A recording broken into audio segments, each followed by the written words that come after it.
ನಮಸ್ಕಾರ ಸ್ನೇಹಿತರೆ, ಎಲ್ಲರೂ ಹೇಗಿದ್ದೀರಾ? Welcome back to my YouTube channel Soujanya Karthik Raj. ನಾವಿವತ್ತು ಬಂದಿರೋದು ನಮ್ಮ ಕೋಲಾರದ ಆದಿದೇವತೆ ಕೋಲಾರಮ್ಮ ದೇವಸ್ಥಾನಕ್ಕೆ. ಬನ್ನಿ ದೇವಿ ದರ್ಶನ ಮಾಡ್ತಾ ಕೋಲಾರಮ್ಮ ದೇವಸ್ಥಾನದ ಬಗ್ಗೆ ತಿಳ್ಕೊಳ್ಳೋಣ. ಮೈಸೂರಿಗೆ ಚಾಮುಂಡೇಶ್ವರಿ ಯಾವ ಥರ ಆದಿದೇವತೆನೋ ಅದೇ ಥರ ನಮ್ಮ ಕೋಲಾರಕ್ಕೆ ಈ ಕೋಲಾರಮ್ಮ ಆದಿದೇವತೆ. ನಮ್ಮ ಇಡೀ ಕೋಲಾರ ಜಿಲ್ಲೆನ ಕಾವಲಾಗಿ ಕಾಯ್ತಾ ಇರೋದು ನಮ್ಮ ಕೋಲಾರಮ್ಮ ದೇವಿ ಅಂತಲೇ ಹೇಳ್ಬೋದು. ನೂರಾರು ವರ್ಷಗಳಷ್ಟು ಪುರಾಣ ಪ್ರಸಿದ್ಧವಾದ ಈ ದೇವಸ್ಥಾನದಲ್ಲಿ ಪಾರ್ವತಿ ದೇವಿ ಅಷ್ಟಭುಜ ಹೊಂದಿರುವ ಮಹಿಷಾಸುರ ಮರ್ದಿನಿಯ ರೂಪದಲ್ಲಿ ಇಲ್ಲಿ ನೆಲೆಸಿದ್ದಾಳೆ. 4ನೇ ಶತಮಾನದಲ್ಲಿ ಗಂಗರ ಕಾಲದ ಪಿಂಗಣಿ ವರ್ಮನು ಮಣ್ಣಿನಿಂದ ಈ ದೇವಸ್ಥಾನವನ್ನು ಕಟ್ತಾರೆ. ಕೋಲಾರಮ್ಮ ದೇವಿನ ಪುರಾತನ ಕಾಲದಲ್ಲಿ ನಾಚೇರಮ್ಮ, ಪಡೆಯರಮ್ಮ ಅಂತ ಕರೀತಿದ್ರು. ಈಗ ಈ ದೇವಿಯನ್ನ ಕೋಲಾರಮ್ಮ ಅಂತ ಕರೀತಾರೆ. ಈ ದೇವಸ್ಥಾನದ ಬಗ್ಗೆ ಎಷ್ಟು ಹೇಳಿದ್ರೂ ಸಾಕಾಗಲ್ಲ. ಈ ದೇವಸ್ಥಾನದ ವಿಶೇಷತೆ ಅಷ್ಟೊಂದಿದೆ. ಬನ್ನಿ ಈ ದೇವಸ್ಥಾನದ ಒಂದೊಂದೇ ವಿಶೇಷತೆಗಳನ್ನ ತಿಳಿತಾ ಹೋಗೋಣ. ಗಂಗರು ಈ ದೇವಸ್ಥಾನವನ್ನ ಮಣ್ಣಿನಿಂದ ಕಟ್ತಾರೆ. 1300 ನಂತರ ಚೋಳರು ಈ ದೇವಸ್ಥಾನವನ್ನ ಕಲ್ಲು ಮತ್ತೆ ಗಾರೆಗಳಿಂದ ನಿರ್ಮಾಣ ಮಾಡ್ತಾರೆ. ಚೋಳರ ರಾಜನಾದಂತಹ ರಾಜೇಂದ್ರ ಚೋಳನು ಮೀನಾಕ್ಷಿ ದೇವಸ್ಥಾನದಲ್ಲಿ ಇದ್ಕೊಂಡು, ಮೀನಾಕ್ಷಿ ದೇವಸ್ಥಾನ ಅಂದರೆ ತಮಿಳುನಾಡಿನಲ್ಲಿರೋ ಮೀನಾಕ್ಷಿ ದೇವಸ್ಥಾನ, ಅಲ್ಲಿ ಇದ್ಕೊಂಡೆ ಆಜ್ಞೆ ಮಾಡ್ತಾರೆ ಈ ದೇವಸ್ಥಾನವನ್ನ ಕಲ್ಲು ಮತ್ತೆ ಗಾರೆಯಿಂದ ನಿರ್ಮಾಣ ಮಾಡ್ರಿ ಅಂತ. ಅದಾದ ನಂತರ 1538ರಲ್ಲಿ ವಿಜಯನಗರ ಸಾಮ್ರಾಜ್ಯದ ಅಚ್ಯುತರಾಯನ ಕಾಲದಲ್ಲಿ ಪರಶುರಾಮನು ಈ ದೇವಸ್ಥಾನದ ಮೂಲ ವಿಗ್ರಹನ ಸ್ಥಾಪನೆ ಮಾಡ್ತಾನೆ.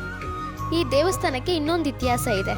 ಅದೇನಂದರೆ ಗಂಗರ ಕಾಲದಲ್ಲಿ ಈ ದೇವಸ್ಥಾನವನ್ನು ಮಣ್ಣಿನಿಂದ ಕಟ್ಟಬೇಕಾದ್ರೆ ಇಲ್ಲಿ ತುಂಬ ಚೇಳುಗಳಿದ್ವಂತೆ.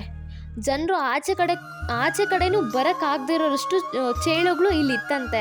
ಆಗ ಇದನ್ನು ನೋಡಿದಂತಹ ಗಂಗರ ಕಾಲದ ಪಿಂಗಣಿ ವರ್ಮ ಬಂದು ನಾಚೇರಮ್ಮ, ಪಡಿಯಾರಮ್ಮ ಅಂತ ಕರೆಯೋ ಈಗಿನ ಕಾಲದ ಕೋಲಾರಮ್ಮನ್ನ ಕೇಳ್ತಾರೆ, ಇಲ್ಲಿ ಇಷ್ಟೊಂದು ಚೇಳುಗಳಿವೆ, ಇಲ್ಲಿ ಯಾವ ಥರ ಜನರು ಜೀವನ ಮಾಡೋದಕ್ಕಾಗುತ್ತೆ, ನಾವು ನಮ್ಮ ರಾಜಧಾನಿಯನ್ನು ಬದಲಾಯಿಸ್ಕೊಳ್ತೀವಿ ಅಂತ ಹೇಳ್ಕೊಂಡಾಗ ಆಗ ಆ ತಾಯಿ ಯಾವ ಥರ ವರ ಕೊಡ್ತಾಳಂದರೆ, ಇಲ್ಲಿರುವಂತಹ ಎಲ್ಲ ಚೇಳುಗಳು ದೇವಿಯ ಗರ್ಭಗುಡಿಯಲ್ಲಿ ಹೋಗಿ ಚಿಕ್ಕ ಒಂದು ಬಾವಿ, ಗುಂಡಿ ಥರ ಒಂದು ಬಾವಿ ಇದೆ ಗರ್ಭಗುಡಿಯಲ್ಲಿ, ಅಲ್ಲಿ ಹೋಗಿ ಎಲ್ಲ ಚೇಳುಗಳು ಸೇರ್ಕೊಂಡ್ಬಿಡುತ್ತೆ.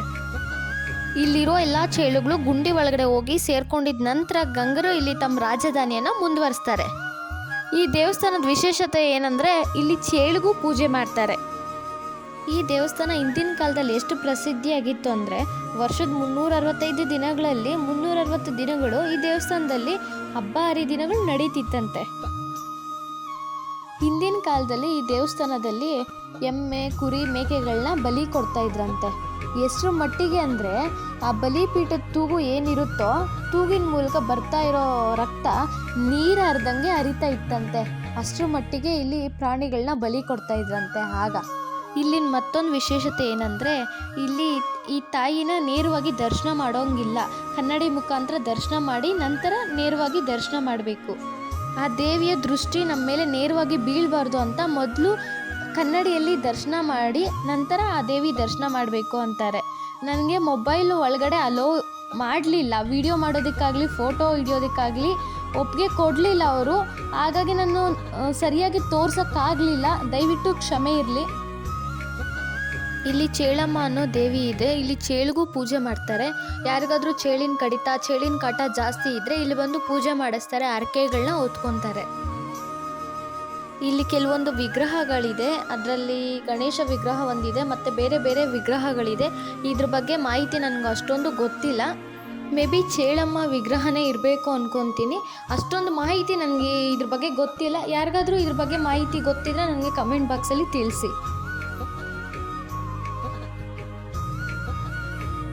ಈಗ ನೀವೇನು ನೋಡ್ತಿದ್ದೀರೋ ಇದೆಲ್ಲನೂ ತಮಿಳಿನ ಶಾಸನಗಳು. ದೇವಸ್ಥಾನದ ಗೋಡೆ ಮೇಲೆ ತಮಿಳಿನಲ್ಲಿ ಕೆತ್ತನೆ ಮಾಡಿದ್ದಾರೆ.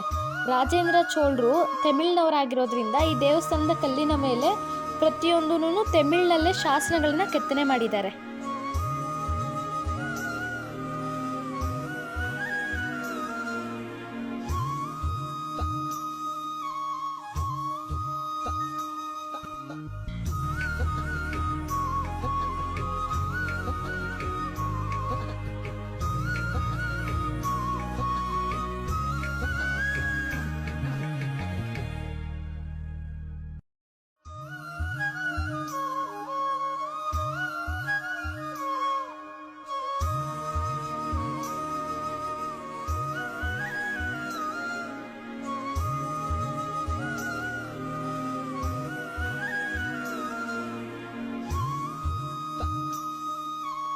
ನೋಡಿದ್ರಲ್ಲ ಕೋಲಾರಮ್ಮ ದೇವಸ್ಥಾನದ ವಿಶೇಷತೆಗಳನ್ನು ನನಗೆ ಗೊತ್ತಿರುವಂತಹ ಅಲ್ಪ ಸ್ವಲ್ಪ ಮಾಹಿತಿನ ನಿಮಗೆ ತಲುಪಿಸೋ ಪ್ರಯತ್ನ ಪಟ್ಟಿದ್ದೀನಿ.